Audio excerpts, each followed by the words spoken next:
नमस्कार मंडळी, मी संध्या सप्रे. कसे आहात तुम्ही सगळे?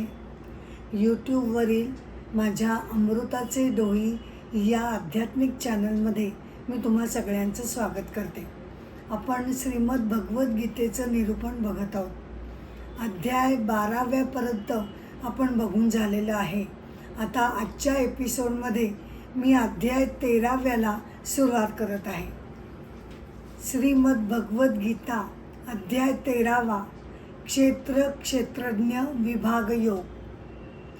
कार्यक्रमाला सुरुवात करण्यापूर्वी नेहमीप्रमाणे मी तुम्हाला विनंती करते की तुम्हाला माझे प्रोग्राम आवडत असतील तर कृपया तुम्ही लाईक करा, शेअर करा, सबस्क्राईब करा. अध्याय 13वा, क्षेत्र क्षेत्रज्ञ विभाग योग. श्री भगवान म्हणाले, श्लोक पहिला, हे कौंतेया, या शरीराला क्षेत्र असं म्हटलं आहे. हे शरीर जो जाणतो त्याला क्षेत्रज्ञ असे या शास्त्रातील ज्ञाते पुरुष म्हणतात. म्हणजे काय तर या आध्यात्मिक संज्ञा किंवा टर्म्स आहेत. शरीराला क्षेत्र म्हटलं जातं आणि शरीर जाणणाऱ्याला म्हणजे काय तर शरीरातील जे आत्मतत्व आहे त्याला क्षेत्रज्ञ असं म्हटलं जातं. क्षेत्र क्षेत्रज्ञ विभाग योग. श्लोक दुसरा, सर्व क्षेत्रामध्ये हे भारता क्षेत्रज्ञ सुद्धा मीच आहे असं समज. क्षेत्र आणि क्षेत्रज्ञ यांचं जे ज्ञान तेच माझं परमेश्वराचं ज्ञान मानलं गेलं आहे. सर्व क्षेत्रांमध्ये म्हणजे सगळ्या जेवढ्या हजारो लाखो करोडो व्यक्ती आहेत, जीव आहेत, त्यांच्या शरीरामध्ये क्षेत्रज्ञ मीच आहे. म्हणजे काय क्षेत्रज्ञ म्हणजे त्या प्रत्येक शरीरातील चैतन्य तत्व, आत्मतत्व हे भगवान परमेश्वर स्वरूप आहेत. क्षेत्र आणि क्षेत्रज्ञ यांचं जे ज्ञान तेच माझं म्हणजे परमेश्वराचं ज्ञान आहे. म्हणजे काय क्षेत्राला म्हणजे शरीराला जाणून घेणं आणि क्षेत्रज्ञ म्हणजे काय ते जाणून घेणं. क्षेत्र म्हणजे शरीर. शरीर हे पंचमहाभूतांपासून बनलेलं आहे. पंचमहाभूत ही कोणापासून निर्माण झाली आहेत? प्रकृतीपासून पंचमहाभूत निर्माण झाली आहेत. आणि प्रकृती कशी आहे? विनाशी आहे. त्यामुळे आपलं शरीरसुद्धा हे विनाशी आहे. याच्या उलट जे क्षेत्रज्ञ किंवा शरीरातील आत्मतत्व हे कसं आहे तर तो परमात्म्याचा अंश आहे. विभूती योगामध्ये आपण बघितलं की परब्रह्मापासून त्याच्या दोन विभूती म्हणजे सामर्थ्य अशा बाहेर पडतात. एक आहे प्रकृती, सृष्टी, निसर्ग, जी अपरा कनिष्ठ प्रकृती मानली जाते. आणि दुसरं काय आहे? जीवात्मा, जो परमात्म्याचा अंश आहे. हा क्षेत्रज्ञ हा परमात्म्याचा अंश असल्यामुळे तो मात्र विनाशी नाही. हे दोन्ही समजून घेणं म्हणजे क्षेत्र क्षेत्रज्ञाचं ज्ञान किंवा परमेश्वराचं ज्ञान करून घेणं आहे.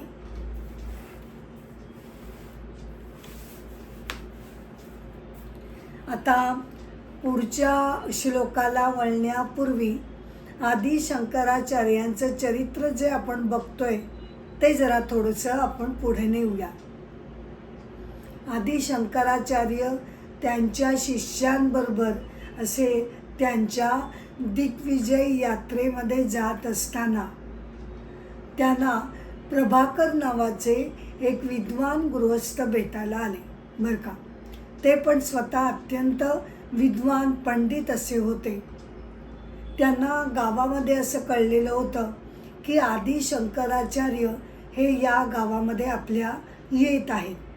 त्यांची कीर्ती त्यांच्यापर्यंत पोचलेली होती आणि अशा असामान्य योगीला भेटण्यासाठी म्हणून ते त्यांच्याकडे जाऊ लागले. त्याला एक कारणही असं होतं की जरी ते श्रीमंत होते, सगळं काही चांगलं चाललेलं होतं, तरीसुद्धा त्यांच्या संसारामध्ये एकच दोष होता. तो म्हणजे त्यांचा एकुलता एक मुलगा गिरीधर हा 7 वर्षाचा होऊन गेला, तरीसुद्धा काही धड बोलायचा नाही. कोणी काही प्रश्न विचारले तर उत्तर द्यायचा नाही.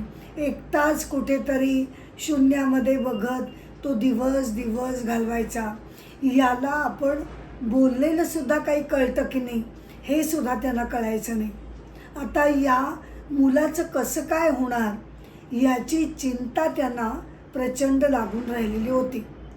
त्यामुळे आदि शंकराचार्यांसारख्या सिद्ध पुरुषांनी जर याला काही आशीर्वाद दिला तर कदाचित त्याच्यामध्ये काही इम्प्रूव्हमेंट होऊ शकेल. या आशेनं ते आपल्या मुलाला बरोबर घेऊन आदि शंकराचार्यांना भेटायला गेले आणि सगळं त्यांची व्यथा त्यांनी कथन केली. शंकराचार्यांनी त्या मुलाला जवळ बोलवलं, खूण केली, पण त्याची काही प्रतिक्रिया नव्हती, काही नाही, उत्तर नाही, बोलणं नाही, काही नाही. शेवटी त्यांनी अगदी प्रेमानं त्याला जवळ घेतलं आणि अतिशय समजुतीच्या आवाजात त्यांनी विचारलं, बाळा तू मला तुझं नाव सांगशील का? हां, तू का बोलत नाहीस ते मला तू सांगशील का?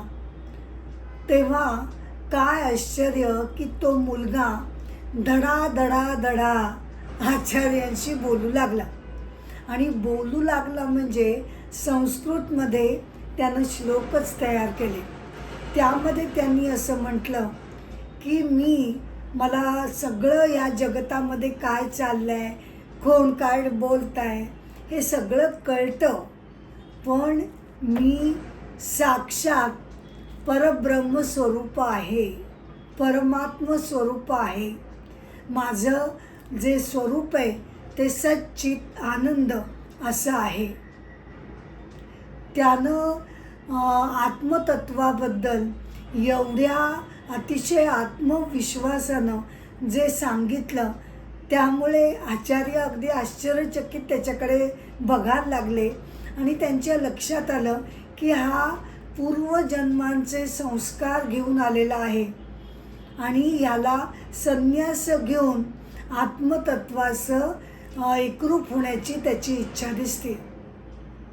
इकडे जे प्रभाकर त्याचे वडील होते त्यांना इतका आनंद झाला की अरे आपला मुलगा बोलायला लागला, तो काय बोलतोय, तो काय सांगतोय याच्याकडे काही त्यांचं लक्ष गेलं नव्हतं. त्यामुळे ते आनंदाने म्हणाले, चला आचार्य तुम्ही मला माझा मुलगा मला तुम्ही परत दिला. तेव्हा आचार्य हसले आणि ते म्हणाले, तो काय बोलतोय हे तुम्ही ऐकलं नाहीत का?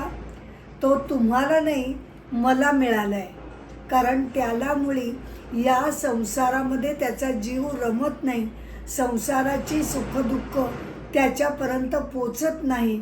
तो स्वतः आत्मज्ञानी म्हणूनच जन्माला आलेला असा अलौकिक आहे, तर त्याला संन्यास घेण्याची इच्छा आहे.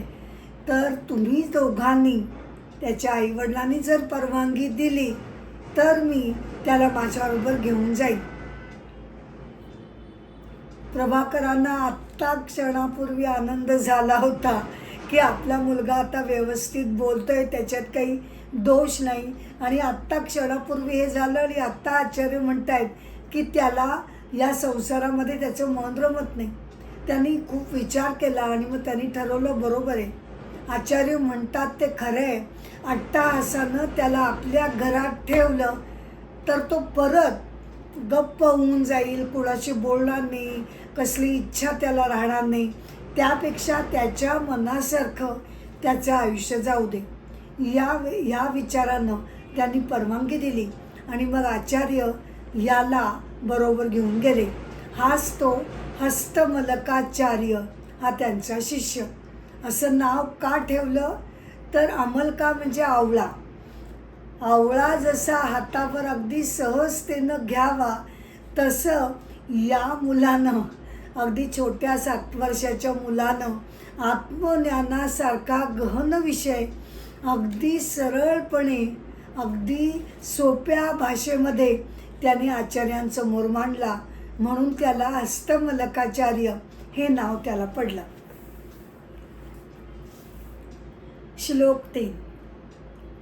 क्षेत्र म्हणजे काय, ते कशा प्रकारचं आहे, त्याचे विकार कोणते आणि त्यातही कशापासून काय होते, तसंच तो म्हणजे क्षेत्रज्ञ कोण आणि त्याचा प्रभाव काय, हे मी तुला संक्षेपानं सांगतो, ते ऐक.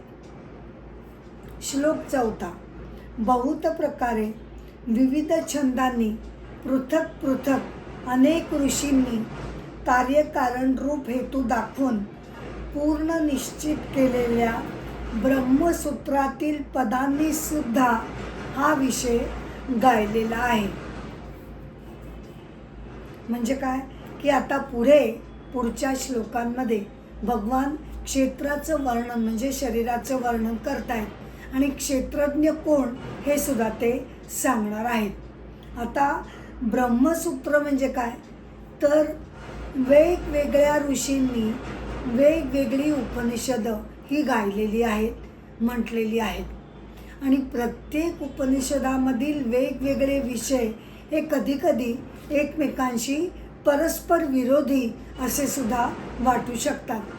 तर त्यामुळे उपनिषदांमधील तत्त्वज्ञानाची एकवाक्यता करण्यासाठी बरं का, त्याच्यामध्ये सुसूत्रता आणण्यासाठी महर्षी व्यासांनी त्या सगळ्या उपनिषदांना संकलित करून त्यांच्यावर वेदांत सूत्र हे भाष्य लिहिलं आणि त्यामध्ये त्यांनी उपनिषदांचं वर्गीकरण करून विषयवार त्याची मांडणी करून वेदांत सूत्र पद्धतशीरपणे मांडली गेली आहेत.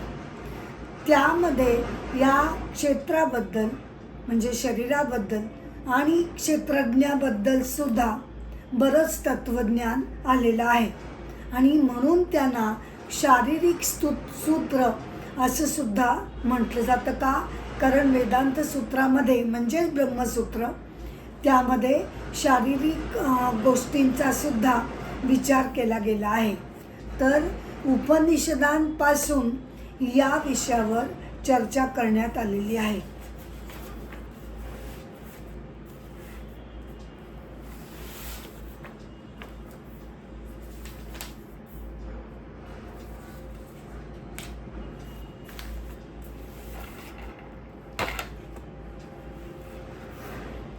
श्लोक 5. 5 स्थूल महाभूत अहंकार, बुद्धी, अव्यय प्रकृती, तसंच 10 सूक्ष्म इंद्रिय, 1 मन, 5 इंद्रियांचे 5 गुण, 5 जी इंद्रिय आहेत त्यांचे 5 गुण कोणते, शब्द, स्पर्श, रूप, रस, गंध. हे जेव्हा सूक्ष्मपणे असतात तेव्हा त्यांना पंचतन्मात्रे म्हटलं जातं. असे 5 विषय. श्लोक 6. इच्छा, द्वेष, सुख, दुःख, संघात, चेतना म्हणजे प्राणादिकांचा व्यक्त व्यापार, धृती म्हणजे धैर्य, या 31 घटकांच्या किंवा तत्वांच्या समुदायाला सविकार म्हणजे विकार असलेलं क्षेत्र म्हणजे शरीर म्हटलं जातं. म्हणजे काय 5 आणि 6चा आपण अर्थ एकत्रितपणे आपण बघूया. काय काय घेतलेलं आहे. क्षेत्र म्हणजे काय, शरीर म्हणजे काय, तर त्याची व्याख्या ही अशी आहे. त्यामध्ये काय काय येतं. 5 स्थूल महाभूत ही झाली 5, अहंकार 1, बुद्धी 1, अव्यक्त मूळ प्रकृती जी परब्रह्मापासून निघालेली आहे, जी आपल्या शरीराची सुद्धा मूळ प्रकृतीपासूनच हे शरीर बनलेलं आहे. 10 इंद्रिय म्हणजे 5 ज्ञानेंद्रिय, 5 कर्मेंद्रिय, मन आणि पंचतन्मात्रे म्हणजे पंचमहाभूतांचे इंद्रियांचे आपापले गुण 5. हे झाली 24 तत्व बरं का. श्लोक 5 मध्ये 24 घटक शरीराचे सांगून झाले. श्लोक 6 मध्ये अजून 7 घटक सांगितलेले आहेत. कोणते? इच्छा, द्वेष, सुख, दुःख, संघात, चेतना, धृती असे हे 7. 24 अधिक 7 बरोबर 31 घटकांनी मिळून हे आपलं सविकार म्हणजे विकार असलेलं शरीर बनलेलं आहे.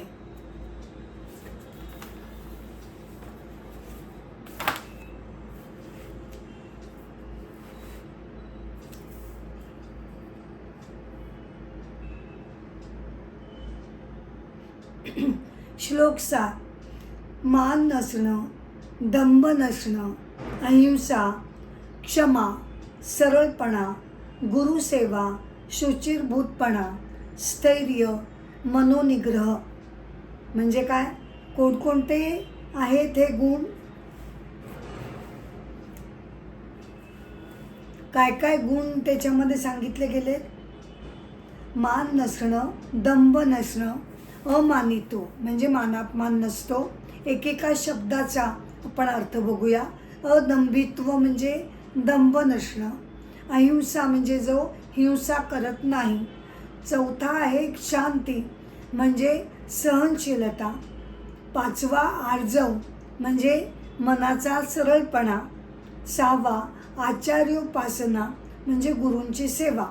7वा गुण काय आहे? शुचिता, शुद्धता. 8वा स्थैर्य म्हणजे काय? परमार्थ साधना करत असताना मन स्थिर राखणं. 9वा आत्मनिग्रह म्हणजे मनावर संयम ठेवणं. 10वं वैराग्य, विनाशी जगताबद्दल वैराग्य असणं. अनहंकार, मीपणा नष्ट करणं.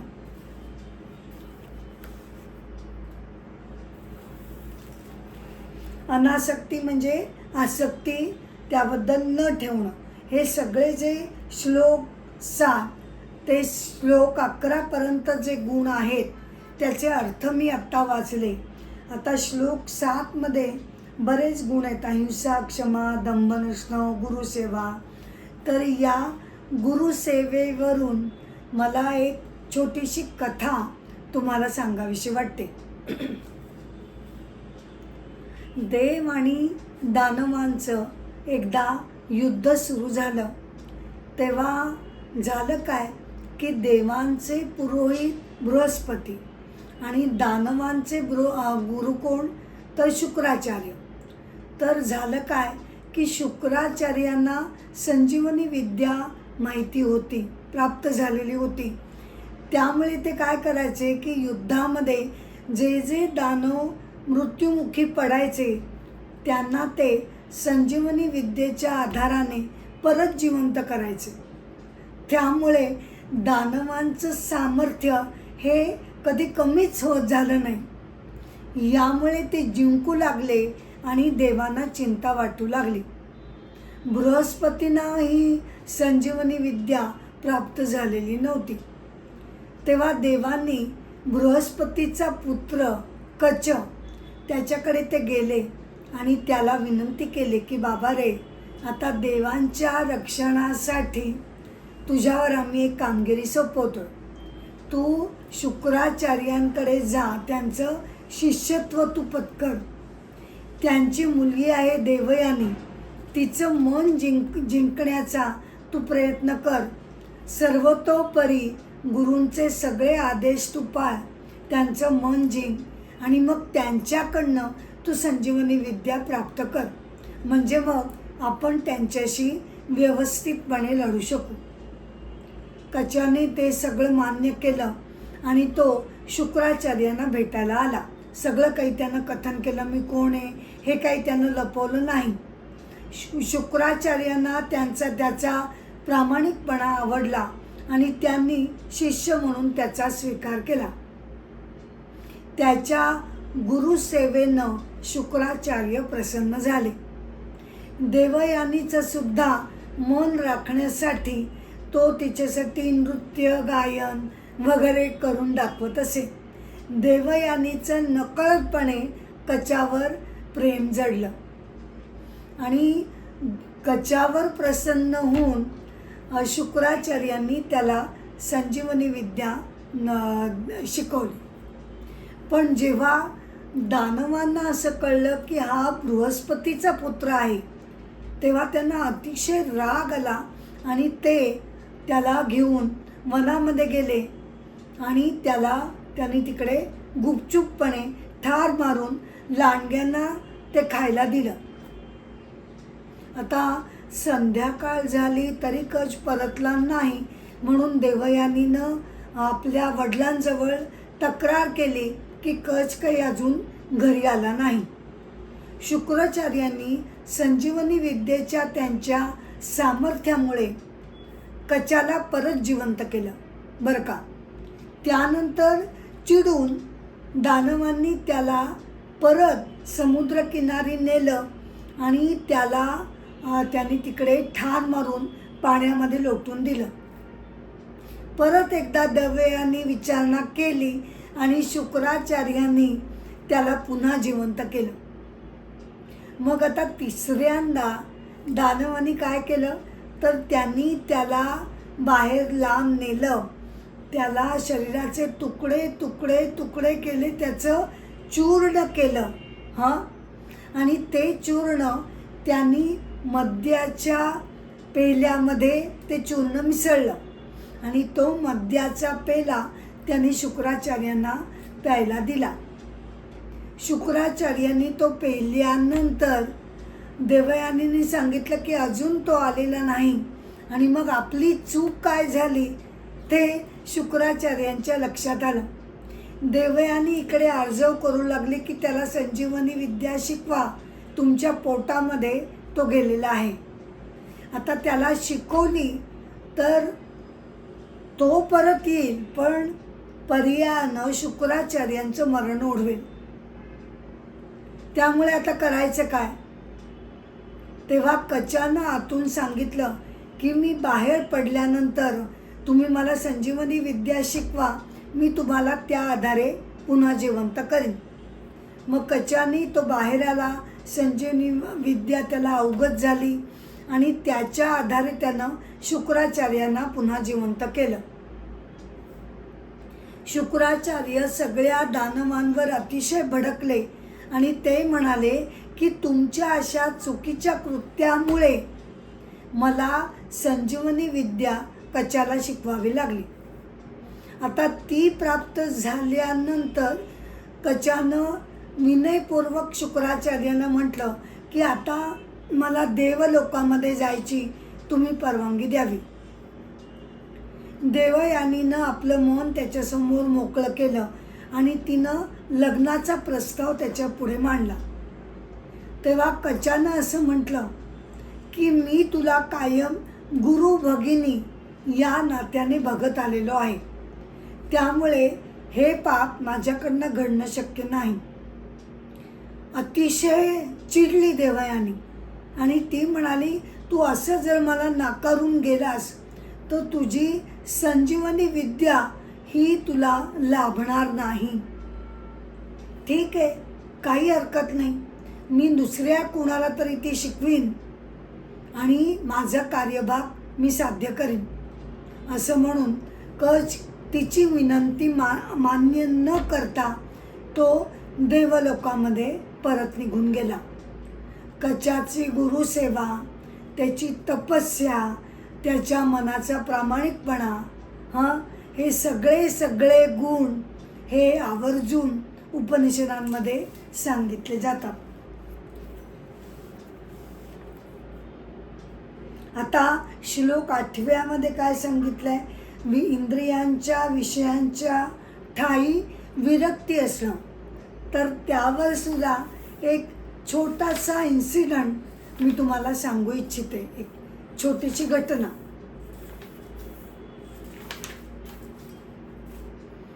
ही गोष्ट आहे श्रीयुत जगदीश आहुजा यांच्याबद्दल. यांना 2020मध्ये भारत सरकारनं पद्मश्री प्रदान केली. 2021मध्ये त्यांचा मृत्यू झाला. त्यांना लंगर बाबा असं लोक म्हणत असत. का? कारण ते जवळजवळ 20 वर्ष ते रोज 2,500 लोकांना जेव खाऊ घालत असत. विशेषतः चंदीगडमधील जे हॉस्पिटल होती त्या हॉस्पिटलमधील गरजू पेशंट लोकांना ते विनामूल्य 20 वर्ष जणू काही व्रत घेतल्यासारखं त्यांची सेवा म्हणून त्यांना जेवखाऊ घालत असत. आणि त्यासाठी त्यांनी आपली 40-50 एकर जी जमीन होती ती त्यांनी विकली. त्यांचा बिझनेस, त्यांची दुकानं हे सगळं विकून त्यांनी लोकांची सेवा करण्यात, अन्नदान देण्यात त्यांनी तो पैसा खर्च केला. म्हणून त्यांना लंगर बाबा असं म्हटलं जातं आणि त्यांना पद्मश्रीनं सन्मानित केलं गेलं.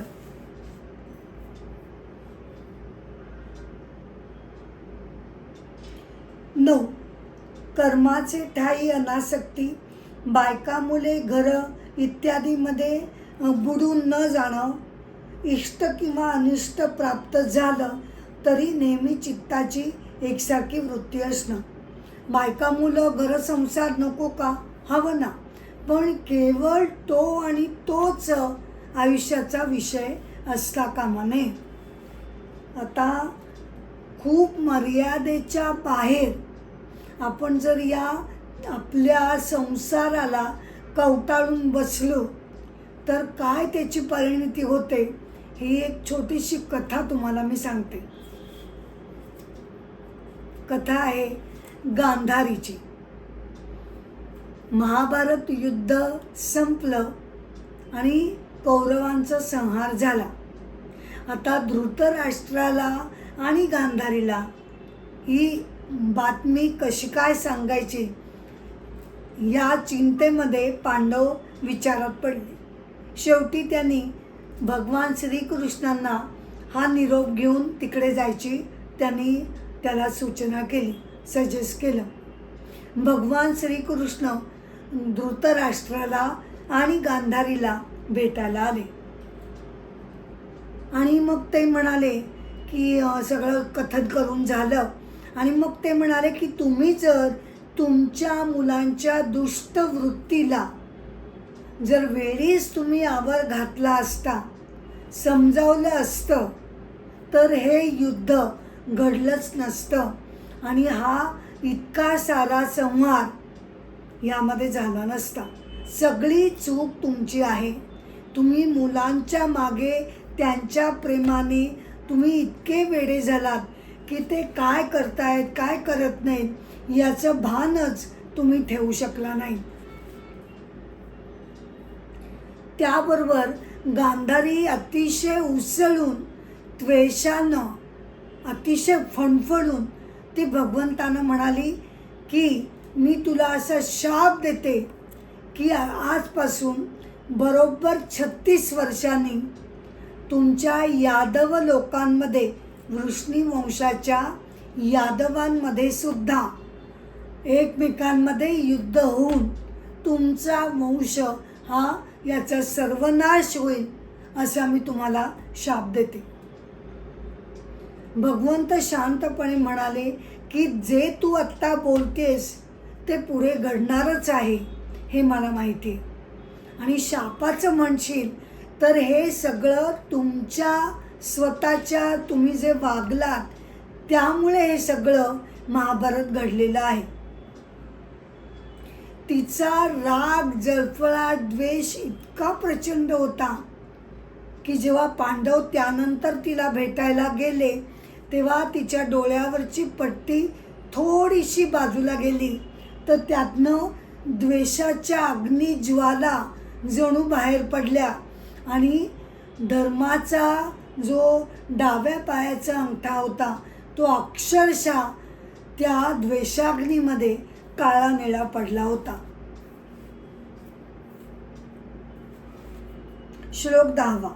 माझ्या ठाई अनन्य भावानं न ढळणारी भक्ती, विविक्त म्हणजे निवडक किंवा एकांत जागी राहणं, सामान्य जनांचा चव्हाटा न आवडणं, एक एक गुण 7 ते 11 मध्ये भगवान सांगत आहेत की जेव्हा मनुष्याला परमेश्वर स्वरूपाचं ज्ञान होतं तेव्हा असे गुण त्याच्यामध्ये दिसायला लागतात.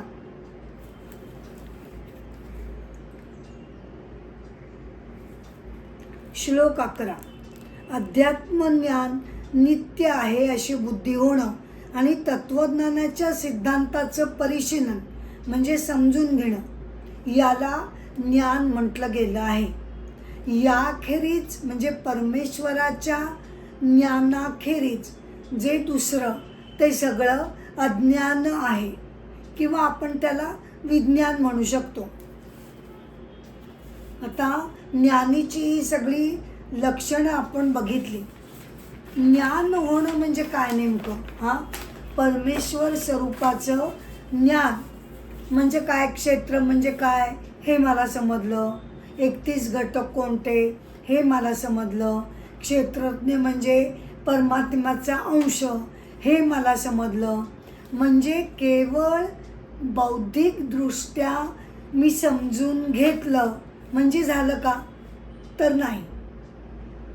बौद्धिकदृष्ट्या आधी समजून घ्यायला हवंच, पण त्यानंतर त्यावर अंतर्मुख होऊन चिंतन मननानं आपल्या वृत्तीमध्ये जेव्हा हे सगळे सद्गुण प्रत्यक्ष वर्तनामध्ये जेव्हा दिसायला लागतात तेव्हा ते खरं अध्यात्मज्ञान आहे असं म्हटलं जातं.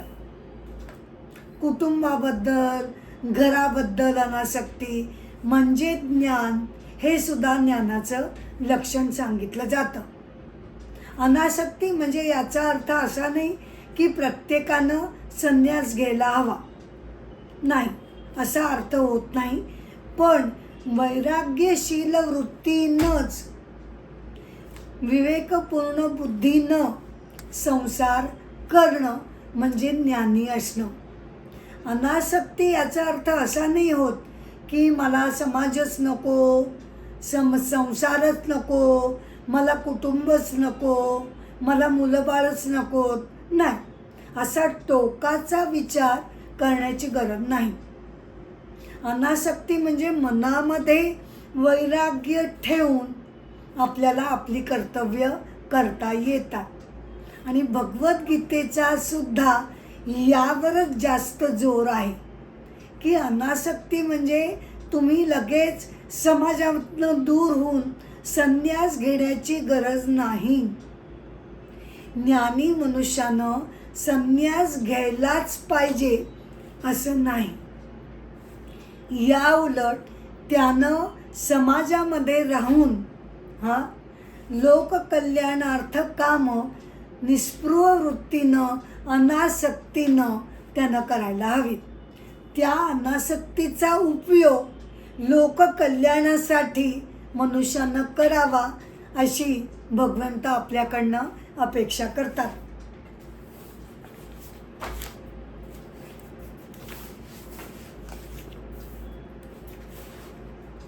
श्लोक 12. आता जे जाणल्यानं अमृत म्हणजे मोक्ष मिळतो ते तुला सांगतो. ते म्हणजे कोण? अनादि तत्व, अमृत तत्व किंवा चैतन्य तत्व, ऊर्जा तत्व, आत्मतत्व. ते कसं आहे? ते अनादि आहे, सर्वांच्या पलीकडले आहे. त्याला ब्रह्म म्हणतात. त्याला सत म्हणत नाहीत, असतही म्हणत नाहीत. आता ही विरोधात्मक भाषा वेळोवेळी आपल्याला बघायला मिळते. सतही म्हणत नाहीत, असतही म्हणत नाहीत. म्हणजे काय? तर सत आणि असत या दोन्ही कल्पना किंवा संकल्पना या मन आणि बुद्धीच्या संकल्पना आहेत. आणि ब्रह्म कसं आहे? ते या संकल्पनांच्या पलीकडे आहे. मन बुद्धीच्या ते अतीत आहे. त्यामुळे या संकल्पना परब्रह्माला लागू होत नाहीत. परब्रह्म हे त्या संकल्पनांचा केवळ प्रकाशक आहे. हा झाला एक अर्थ. दुसऱ्या अर्थानं बघितलं, जरी तो सत आणि असतच्या पलीकडे आहे, मान्य, तो निर्गुणच तत्व आहे. त्यामुळे खरं म्हटलं तर एकही शब्द त्याच्यासाठी वर्णन करताच येणार नाही. शब्द तो पुरेच पडणार नाही, शब्दांच्या पलीकडे येतो. मग काय करायचं?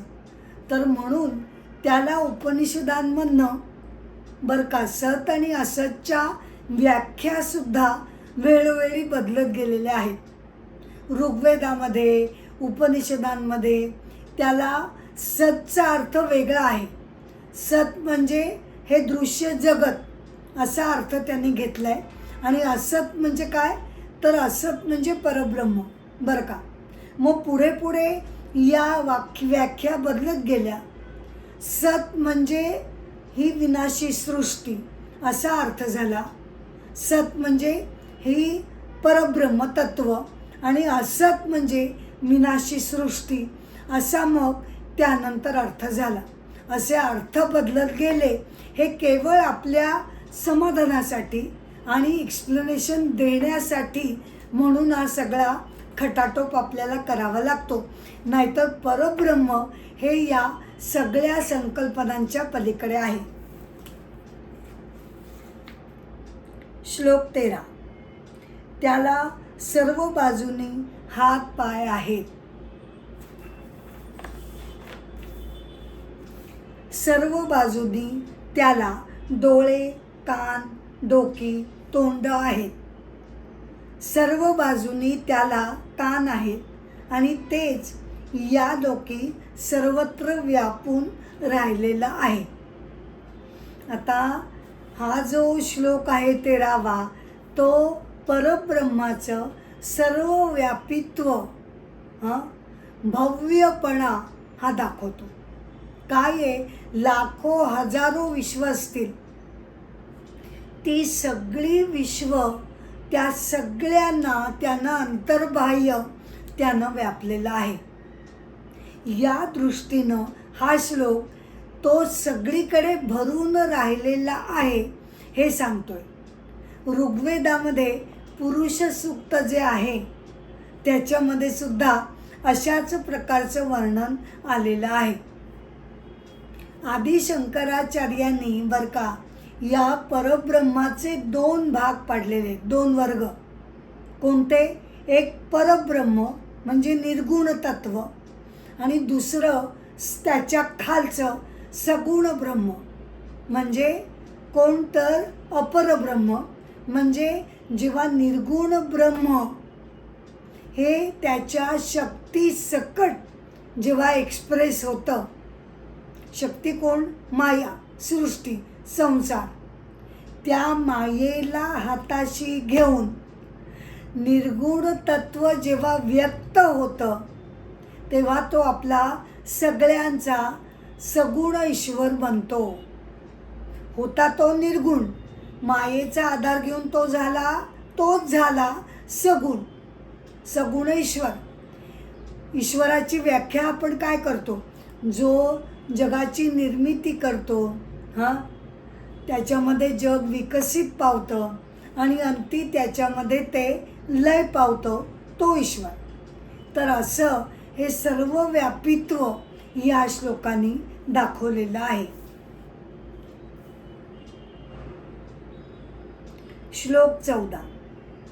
सर्व इंद्रियांच्या गुणांचा आभास होणारा असून, सर्व इंद्रियांच्या गुणांचा आभास होतो पण त्याला कोणतंच इंद्रिय नाही. आली परत विरोधात्मक भाषा. ते सर्वांपासून असक्त म्हणजे विलग असूनही सर्वांना धारण करणारं आहे.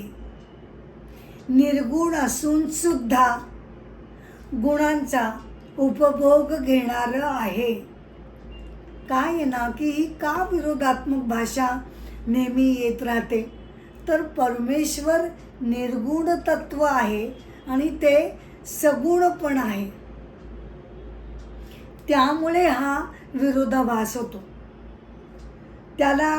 त्याच्यामध्ये सर्व इंद्रियांचा आभास होतो, पण त्याला कोणतंच इंद्रिय नाही. आता इंद्रिय कुणाला नाही?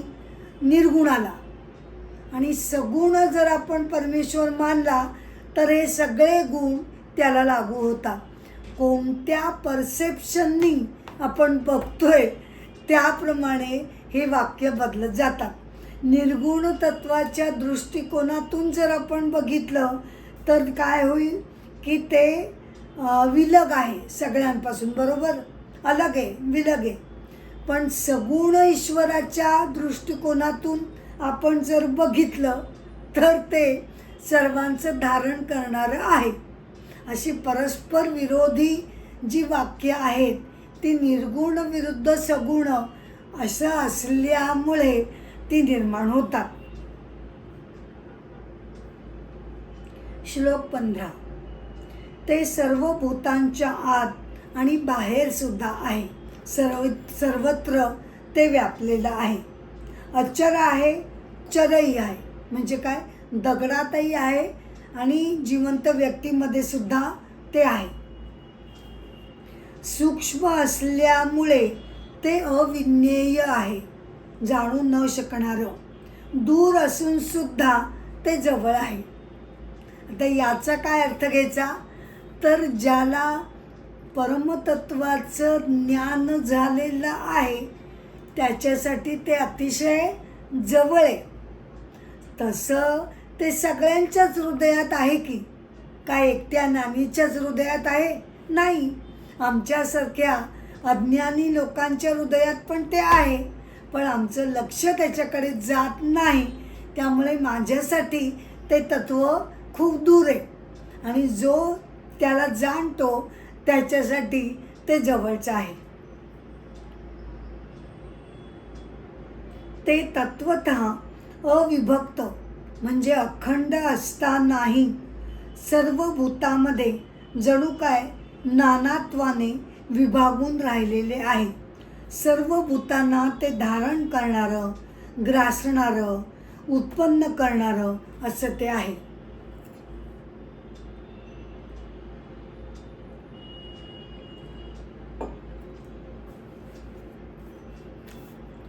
श्लोक 16 मध्ये बरं का, आत्मज्ञानाचं जे अजून एक लक्षण आहे अविभक्तम विभक्तेषु,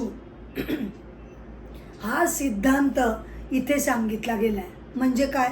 अविभक्तम विभक्तेषु म्हणजे अनडिवायडेड इन द डिवायडेड. म्हणजे काय? हे आपलं जगत जर आपण अनुभवतो ते आपल्या लक्षात येतं की लाखो करोडो विविध गोष्टींनी हे जगत बनलेलं आहे. परंतु ज्ञानी काय बघतो? मला विविधता दिसते, लाखो करोडो गोष्टी आहेत, इथे वस्तू आहेत. ज्ञानी काय म्हणतो? हो आहेत, करोडो वस्तू वेगवेगळ्या आहेत, मलाही त्या दिसत आहेत, पण मला ती विविधता जरी दिसत असली तरी ती बाजूला करून मी त्या सगळ्यांच्या मध्ये एकच एक परमतत्व आहे हे मी जाणतो. माझ्या ते लक्षात येतं, मी ते अनुभवलेलं आहे. त्यामुळे तो जो विविधतेनं निर्माण केलेला फरक आहे तो फरक मला दिसत नाही. मी त्या फरकामागची जे एकत्व आहे ते मी प्रामुख्यानं बघत असतो. आणि आपल्याला कसं होतं? अगदी उलट, की ते प्रत्येकामध्ये जरी असलं तरी माझी नजर केवळ बाह्य रूपांकडे, रंगाकडे, आकाराकडे, शरीराकडे याकडेच केवळ जात असल्यामुळे ते एकतत्व असू दे, माहिती आहे, शब्दांनी कळलं मला, पण मी बघताना मात्र सगळीकडे वेगवेगळेपणा बघते. श्लोक 17. त्यालाच तेजाचं तेज आणि अंधकारा पलीकडचा असं म्हणतात. ज्ञान जे जाणायचे ते ज्ञेय. ज्ञेय म्हणजे काय? ज्याच्याबद्दल आपल्याला जाणून घ्यायचं आहे. आणि ज्ञानगम्य म्हणजे ज्ञानानं कळणारं तेच असून सर्वांच्या हृदयात तेच अधिष्ठित झालेलं आहे. त्यालाच तेजाचं तेज म्हणजे काय? सूर्य चंद्र हे जरी किती तेजस्वी असले तरी त्यांना बाह्य ज्योती असं म्हटलं जातं. का? कारण त्यांचं जे तेज आहे ते त्यांचं स्वतःचं तेज नाही. प्रलय काळामध्ये जगतामधील सूर्य चंद्र लाखो तारे यांच्या सकट विश्वच्या विश्व नाश पावतात. पण सगळंच्या सगळं नाश पाहून सुद्धा जे उरतं ते आहे परमतत्व, जे सूर्यचंद्र लाखो ताऱ्यांना अख्ख्या करोडो विश्वांना ते केवळ प्रकाशित करत असतं. सर्वांच्या हृदयामध्ये तेच अधिष्ठित आहे. हृदयामध्ये असं का म्हटलंय? कारण आध्यात्मिक दृष्ट्या हृदय म्हणजे प्रेमाचं, करुणेचं, क्षमेचं याचं ते स्थान मानलं गेलेलं आहे. त्यामुळे मंगल, शुभ, पवित्र ज्या गोष्टी आहेत त्याचा निर्देशक हा हृदय मानला जातो. त्यामुळे भगवंतांना त्या अशा हृदयामध्ये अधिष्ठित केलं गेलं आहे. आता याच्यावरून केनोपनिषद जे आहे त्यातला थोडासा भाग मी तुम्हाला इथे या संदर्भात सांगू इच्छिते. नंतर मग भगवद्गीतेचं निरूपण पूर्ण झाल्यानंतर मी उपनिषदांच्या एपिसोडना सुरुवात करणार आहे. आत्ता थोडंसं केनोपनिषद काय म्हणतं ते आपण बघूया. केनोपनिषदामध्ये शिष्य गुरुला असा प्रश्न विचारतोय की माझ्या शरीरामध्ये असं काय आहे की ज्यामुळे माझं हे शरीर कार्यक्षम होतं. माझे डोळे बघू शकतात, माझं मन कार्य करू शकतं, माझे कान ऐकू शकतात. ही सगळी कशामुळे ही प्रवृत्त होतात? सगळी इंद्रिय. त्यांचा त्या पाठीमागचं हे तत्व काय आहे ते मला कळत नाही. कारण हे शरीर तर केवळ जड आहे. म्हणजे कसं की पंखा घ्या, गिझर घ्या, हे सगळे आपणहून कार्य करू शकत नाही. जोपर्यंत त्यांच्यातली आंतरिक इलेक्ट्रिसिटी शक्ती जोपर्यंत प्रवाही होत नाही तोपर्यंत पंखा, गिझर हे जड असल्यामुळे ते स्वतःहून कार्य करू शकत नाही. आपल्या शरीराला सुद्धा मग हे चालवणारा हे कोण आहे? तेव्हा गुरु त्याला असं उत्तर देतात की बरं का, ते आत्मतत्व म्हणजे डोळ्यांचा डोळा आहे, मनाचं मन आहे, कानांचा कान आहे. अशा प्रकारे ते त्याला एक्सप्लेनेशन देतात. का? कारण त्यांनी जर सांगितलं असतं की आत्मतत्व हे प्रत्येकामध्ये आहेच तर आपली चूक कुठे होते की अच्छा म्हणजे शरीर, मन तसं हे आत्मतत्व है. या दृष्टीनं वस्तू, थिंग, गोष्ट या दृष्टीनं आपण समजतो अच्छा म्हणजे आत्मतत्वसुद्धा एक प्रकारची शरीरासारखीच गोष्ट आहे. तर इथे हे लक्षात घेणं गरजेचं आहे की वस्तू, गोष्टी या बघितल्या जातात, अनुभवल्या जातात. शरीर बघितलं जातं, अनुभवलं जातं.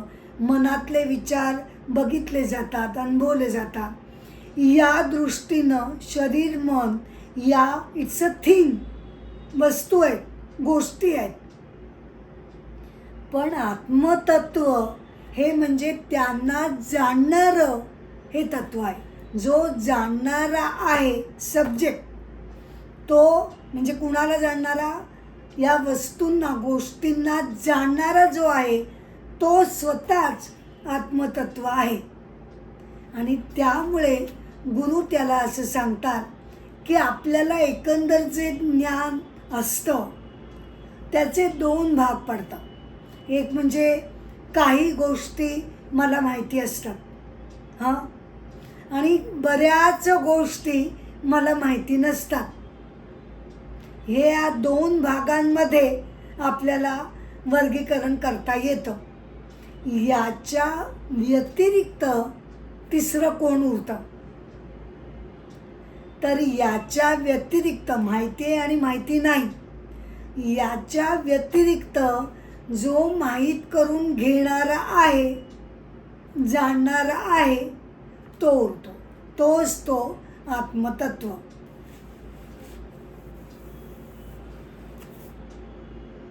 श्लोक 18. याप्रमाणे क्षेत्र तसंच ज्ञान, ज्ञेय म्हणजे काय हे संक्षेपानं सांगितलं. क्षेत्र म्हणजे शरीर, ज्ञान म्हणजे क्षेत्र, क्षेत्रज्ञ ज्ञान, आणि ज्ञेय म्हणजे जे जाणायचं आहे ते क्षेत्रज्ञ ज्ञान. हे जाणलं म्हणजे माझा भक्त माझ्या स्वरूपाला येऊन पोचतो. स्वरूपाला येऊन पोचतो म्हणजे ज्यानं श्रवण मनन चिंतन याद्वारे बौद्धिकदृष्ट्या तरी भगवंत म्हणजे काय हे जाणून घेतलेलं आहे, आणि त्यानंतर त्याचा प्रत्यक्ष ध्यानधारणेने, भक्तिमार्गाने त्याचा अनुभव आलेला आहे, तो परमेश्वराच्या स्वरूपाला तो जाऊन पोचतो.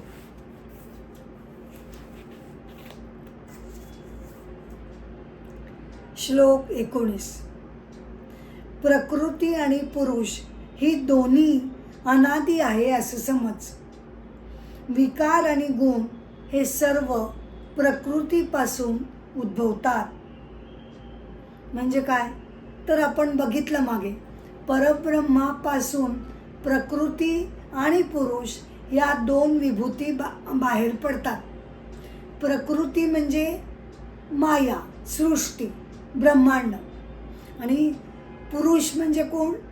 पुरुष म्हणजे जीवात्मा, परमात्म्याचा अंश.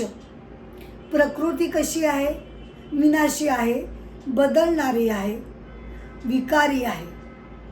याच्या उलट जीवात्मा हा परमात्म्याचा अंश असल्यामुळे तो अविकारी आहे, अनादी आहे.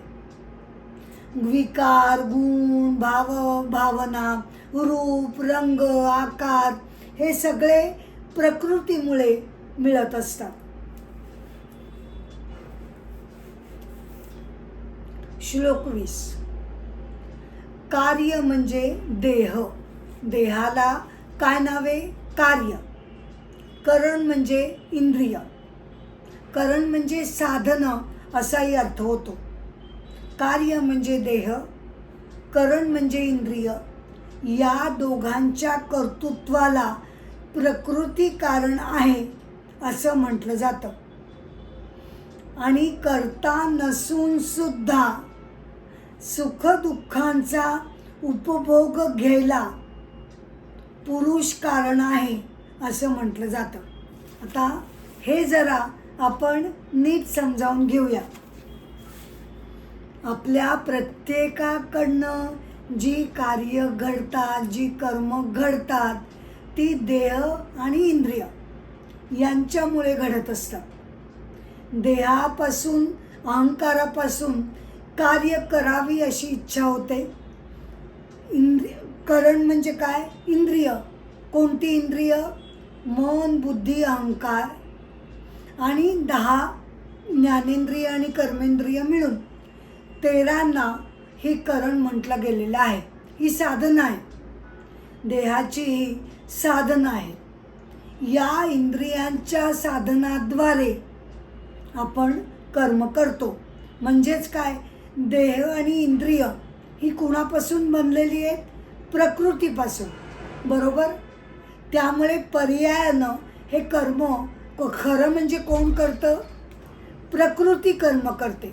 का? कारण देह आणि इंद्रिय ही प्रकृतीपासून बनलेली आहेत. म्हणजे खरं आपण काय म्हणायला पाहिजे की प्रकृती कार्य करते, कर्तृत्व करते. पण तसं नसून हे कर्तृत्वाचं क्रेडिट कुणाला जातं? पुरुषाला, म्हणजे जीवात्म्याला, परमात्म्याच्या अंशाला. का? कारण त्याचं चैतन्य हे शरीरामध्ये आहे. म्हणून प्रकृतीचे हे घटक, शरीर आणि इंद्रिय हे घटक हे कार्य का करतात? मुळात कारण त्याच्यामध्ये जीवात्म्याचा, चैतन्याचा अंश वसलेला आहे. म्हणून हे सगळं कार्य त्याच्याकडनं घडत असतं.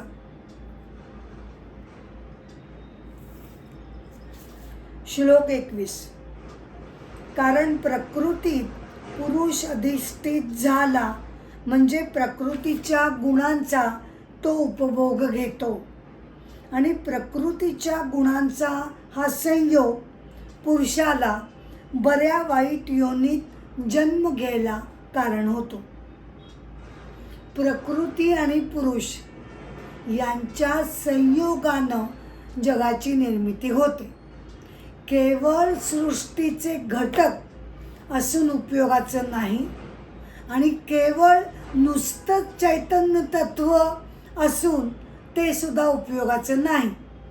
दोघांचं जेव्हा एकत्रीकरण होतं, शरीरामध्ये चैतन्य तत्व जेव्हा येतं तेव्हाच शरीर हे कार्य करू शकतो.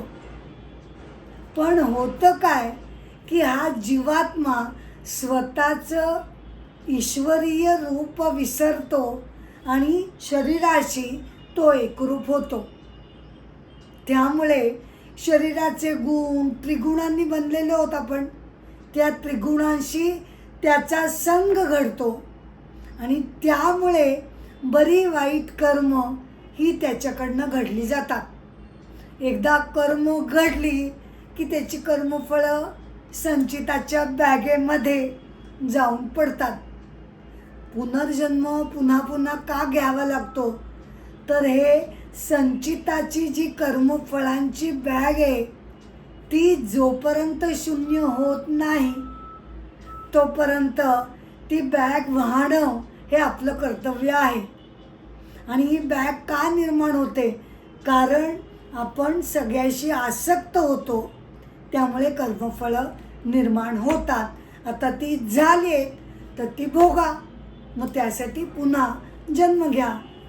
अशी ती जन्म मरणाची साखळी चालू राहते.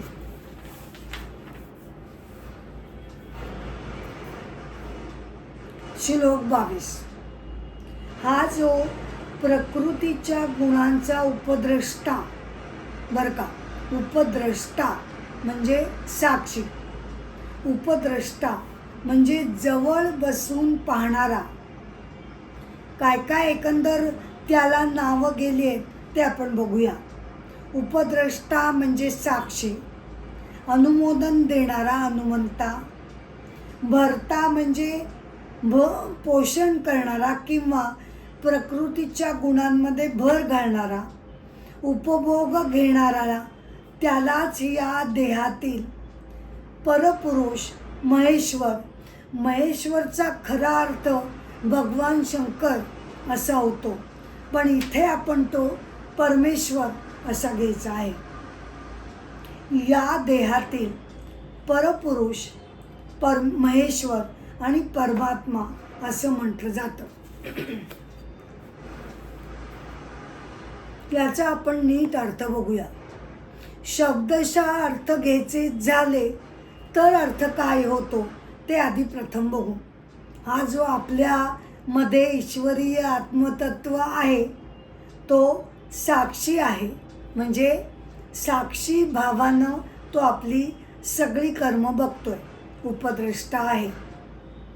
अनुमोदन देणारा आहे, म्हणजे जी काही कर्म घडत आहेत त्याला तो अनुमोदन देतो.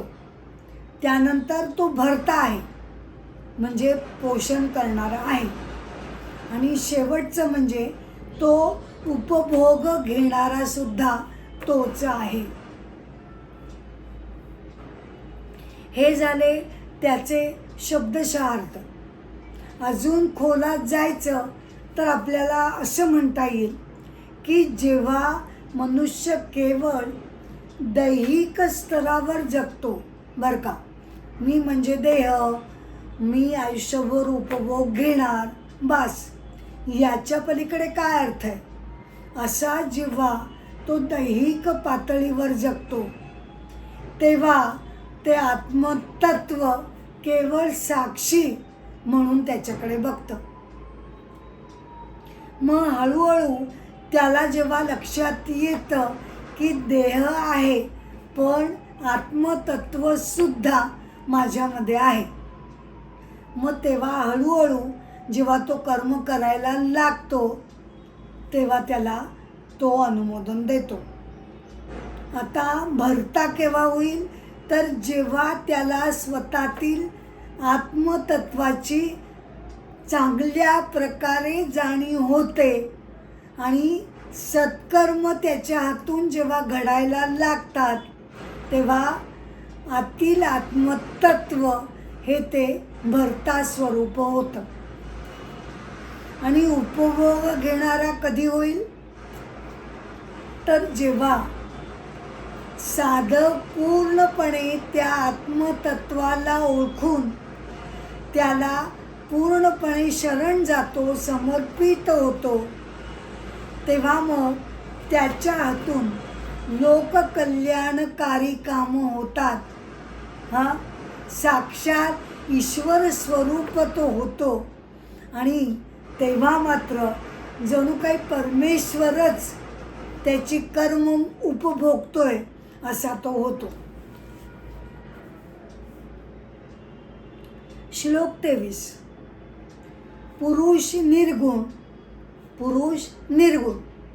प्रकृतीच काय ती गुणांसह वर्तमान, म्हणजे त्रिगुणी. याप्रमाणे जो जाणतो तो कसाही वागत असला तरी त्याला पुनर्जन्म घडत नाही. म्हणजे काय, आता बऱ्याच वेळा आपण भगवद्गीतेमध्ये किंवा इतरही बऱ्याच ठिकाणी आपण वाचतो की आत्मा अकर्ता आहे. तर कधी कधी त्याला कर्ता म्हटलं जातं, कधी अकर्ता म्हटलं जातं. म्हणजे नेमकं काय प्रकरण आहे असं आपल्या मनात येतं. तर काय काय आहे ना, की मी जेव्हा, बरं का, मी जेव्हा माझ्या शरीर मन इंद्रियांच्या मदतीनं कर्म करते, क्रिया करते, वाचते, खाते, झोपते, समजून घेते, ज्ञान घेते, बोलते, या सगळ्या क्रिया मी माझ्या शरीर मनाच्या आधारानं जेव्हा करते तेव्हा मी कर्ता असते. आणि जेव्हा शरीर मन इंद्रियाशिवाय जेव्हा काही घडत नाही तेव्हा मी साक्षी असते. म्हणजे काय, तेव्हा मी अकर्ता असते. म्हणजे आपल्यामध्येच ही दोन्ही तत्व आहेत, अकर्ता आणि कर्ता.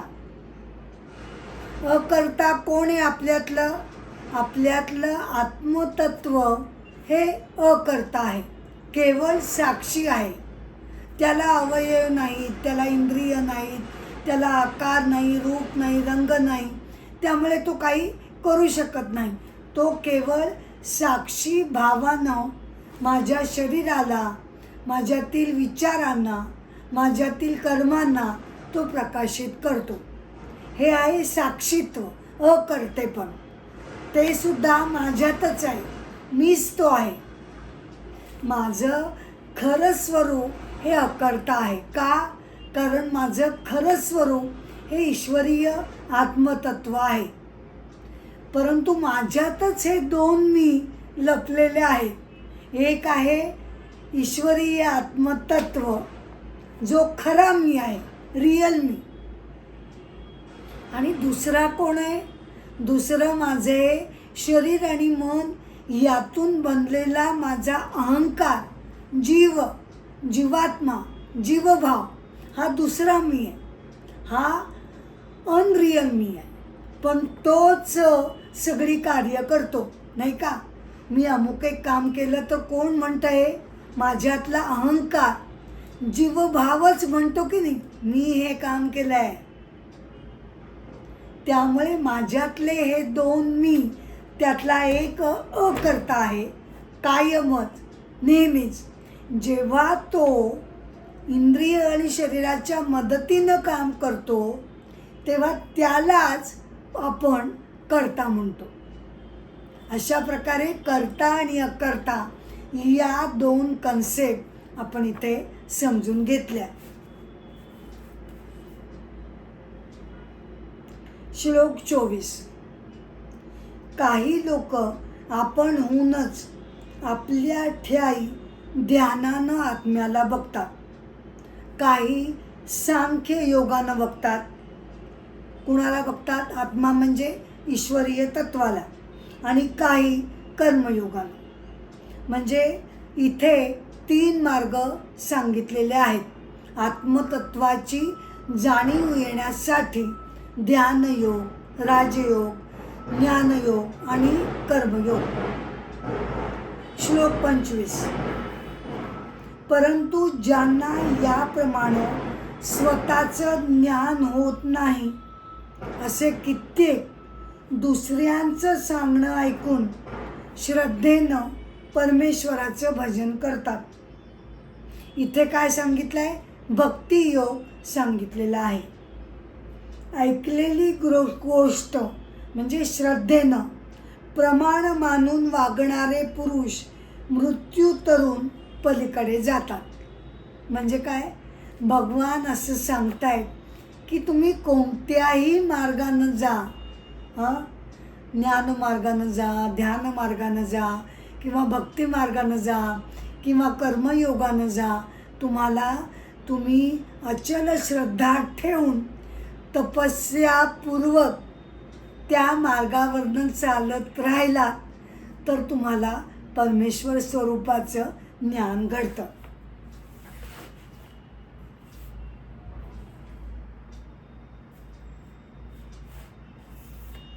श्लोक 26. हे भरतश्रेष्ठा, स्थावर किंवा जंगम कोणतीही वस्तू जी निर्माण होते म्हणजे अचर किंवा चर, चालणारी न चालणारी, ती क्षेत्र आणि क्षेत्रज्ञ यांच्या संयोगापासून होते हे लक्षात ठेव. म्हणजे जगतामध्ये ज्या ज्या काही गोष्टी आहेत, कोणत्याही वर्गातल्या त्या असू देत, चर असू दे, अचर असू दे, त्या क्षेत्र, नाव, रूप, आकार आणि त्यातील चैतन्य तत्व या दोघांमुळे त्या बनलेल्या आहेत. श्लोक 27. सर्व भूतांचे ठाई सारखाच राहणारा आणि सगळी भूत नाहीशी झाली तरी त्याचा नाश होत नाही अशा परमेश्वराला ज्यानं बघितलं त्यानं खरं तत्व ओळखलं म्हणायचं. म्हणजे या भव्य दिव्य प्रचंड अशा विविधतेनं भरलेल्या जगतामध्ये ज्यानं एकच परमतत्व बघितलं त्यानं ईश्वराला जाणलं असं म्हणायचं. श्लोक 28. ईश्वर सर्वत्र सारखाच भरलेला आहे हे जाणून जो पुरुष आपण आपलाच घात करत नाही आपणहूनच चांगल्या मार्गाला लागतो, तो त्यामुळे उत्तम गतीला जातो. आत्मज्ञानी पुरुषाची कशी त्याची आयुष्याची मार्गक्रमणा होते, तर केवळ आणि केवळ निष्काम कर्मयोग तो करत असल्यामुळे, लोकांच्या हितासाठी झटत असल्यामुळे कर्मफळ मागे पडत नाही. ज्ञानामुळे संचिताची बॅग नष्ट झाली आहे, पुन्हा फळं जाऊन पडत नाहीत आणि त्यामुळे तो उत्तम गतीला जातो. पुनर्जन्म नाही. परमेश्वराला तो साक्षात जाऊन मिळतो.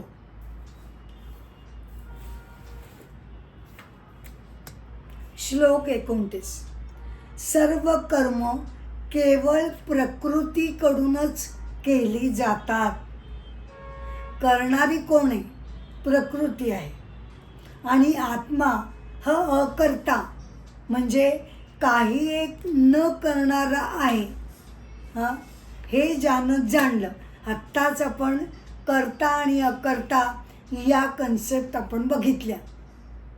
आत्मा तत्वतः अकर्ता आहे, पण जेव्हा तो त्याला मिळालेल्या शरीर मनाच्या माध्यमातून, त्या उपकरणातून, त्या साधनांच्या मदतीनं जेव्हा तो कर्म करतो, तेव्हा तो कर्ता होतो. आणि ही कर्म शरीर मनाकडून घडली जातात. शरीर मन हे प्रकृतीकडून बनलेलं असल्यामुळे इंद्रिय काय, मन काय, बुद्धी काय, शरीर काय, सगळे प्रकृतीचे घटक हे कार्य करत असतात. म्हणून प्रकृतीच ही नेहमी करत असते. 30. जेव्हा सर्व भूतातील पृथकत्व म्हणजे वेगवेगळेपणा म्हणजे नानात्व एकत्वामध्ये दिसू लागतं, म्हणजे ABCDEFG हजारो व्यक्ती आहेत, शरीर आणि मनानं ते वेगवेगळे आहेत, पण मी आता ते बघत नाही. सगळेच्या सगळेजण ज्ञानीला परमेश्वर स्वरूप भासायला लागतात. एकत्वामध्ये तो सगळ्यांना बघतो.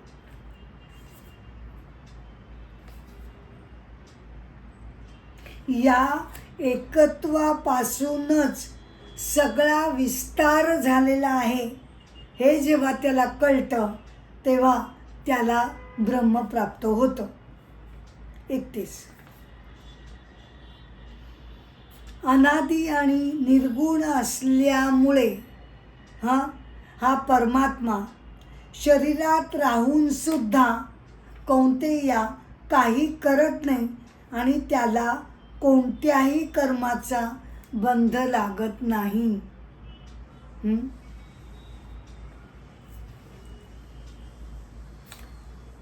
ज्ञानी काय जाणतो की मी आता परमात्म स्वरूप आहे.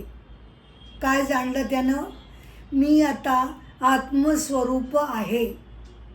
Identity shifted. मग आता तो जर परमेश्वर स्वरूप झाला, त्याचा अर्थ काय होतो की परमेश्वर आत्मतत्व ज्याप्रमाणे अकर्ता आहे, त्याचप्रमाणे तो सुद्धा अकर्ता आहे. परमेश्वराला कर्माचं बंधन लागत नाही. आणि आता हा कोण झालाय? त्यानं स्वतःला ओळखलाय की मी आता साक्षात परमेश्वर स्वरूप झालोय. मग सेम टू सेम परमेश्वराप्रमाणे त्याचं आयुष्य हे टॅली व्हायला लागतं. कुणाशी? साक्षात परमेश्वराशी. तो अकर्ता, ज्ञानी पण अकर्ता. ईश्वराला कर्माचे फळ लागत नाही, यालाही संचितामध्ये फळं जात नाही. 32. ज्याप्रमाणे आकाश सगळीकडे भरलेलं असून सूक्ष्म असल्यानं त्याला कशाचीही लेप लागत नाही, त्याप्रमाणे आत्मा देहामध्ये असून सुद्धा त्याला कशाचाही लेप लागत नाही.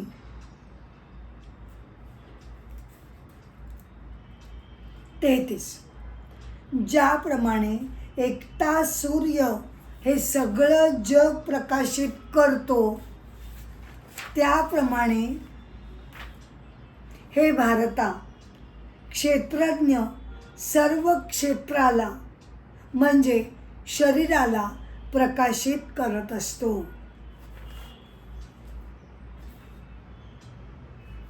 34.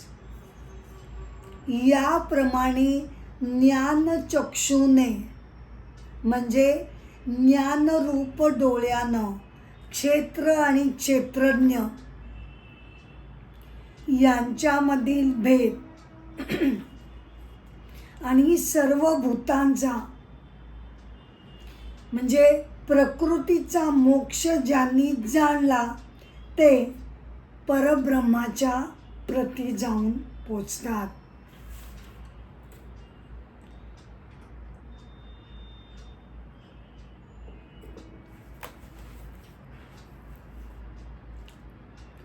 चौतीसावा हा शेवटचा श्लोक आहे अध्याय 13वाचा. समारोप करण्याच्या आधी मी एक छोटीशी कन्सेप्ट तुम्हाला इथे क्लिअर करू इच्छिते. चिदाभास याच्यावर मी एक स्वतंत्र एपिसोडसुद्धा केलेला आहे, पण आत्ता इथे पुन्हा एकदा सांगण्याचं कारण म्हणजे की आपल्याच शरीरामध्ये ही दोन तत्व वावरत असतात. असं जे श्लोक 27व्यावरती जे किंवा श्लोक 23वा जो म्हणतो की पुरुष निर्गुण आणि प्रकृती गुणांसकट हे जो जाणतो तो कसाही वागत असला तरी त्याला पुनर्जन्म घडत नाही, किंवा 27वा सर्व भूतांचे ठाई राहणारा आणि सर्व भूते नाशी झाली तरी तो नाहीसा होत नाही. तर हे जे ईश्वरीय आत्मतत्व आहे ते आपण काय म्हणतो की ते सर्वव्यापी आहे, बरोबर. आपण त्यासाठी श्लोक कोणता बघितला? 14वा नाही 13वा. ऋग्वेदामध्ये सुद्धा त्याचं वर्णन असं आलेलं आहे की तो सर्वव्यापी आहे. मग आता असा प्रश्न पडू शकतो की तो जर सर्वव्यापी आहे तर तो आपल्या शरीरामध्ये पुन्हा कशी काय एंट्री घेईल, नाही का? तो जर सगळीकडे आहेच आहे तर मग सेकंड एंट्री तो कशी काय घेईल? तर व्यक्तीच्या शरीरामध्ये आत्मतत्व जे प्रवेश करतं ते स्पेशल मॅनिफेस्टेशन असतं. म्हणजे काय? तर डायरेक्ट आत्मतत्व हे शरीरामध्ये जात नाही, तर त्याचं प्रतिबिंब आपल्या मनामध्ये पडतं.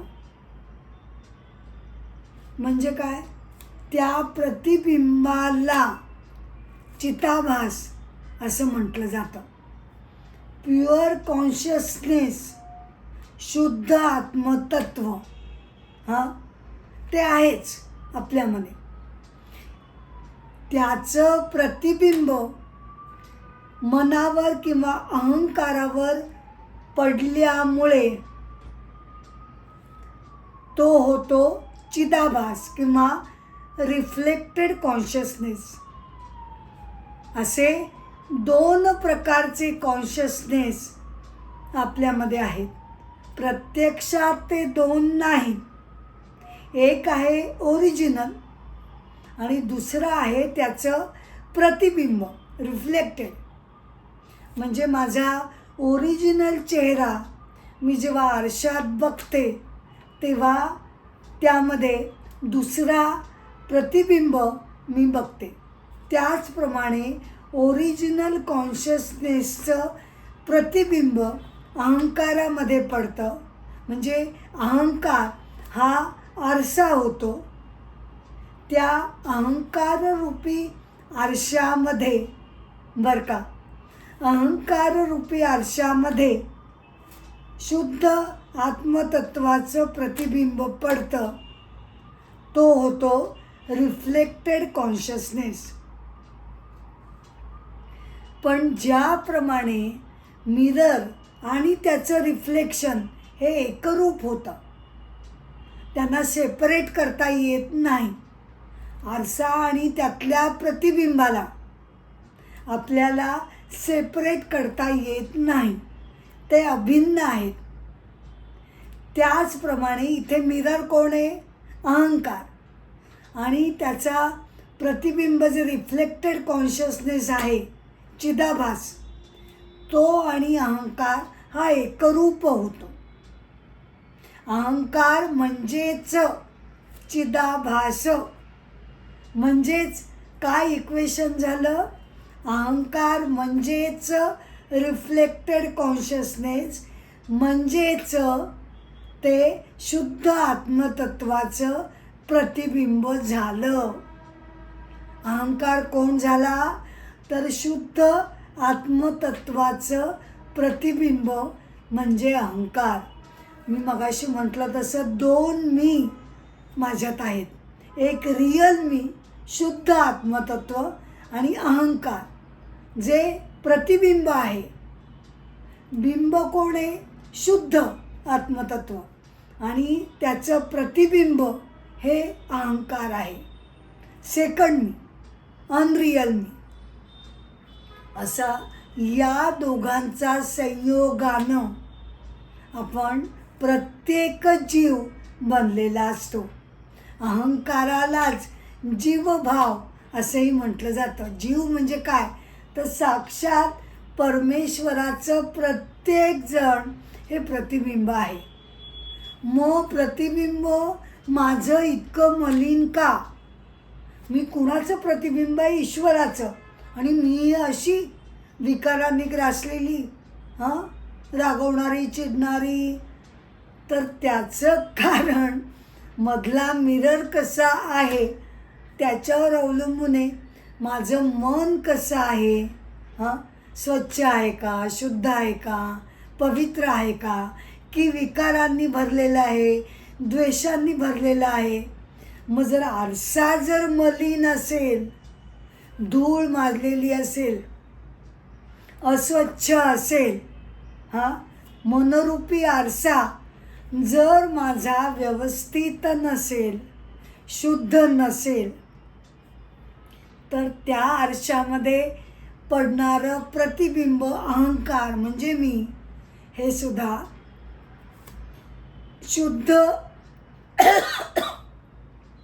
अशुद्ध आत्मतत्वामुळे, अशुद्ध मनरूपी आरशामुळे हा जीव हा सुद्धा थोड्याफार प्रमाणात अशुद्ध बनतो.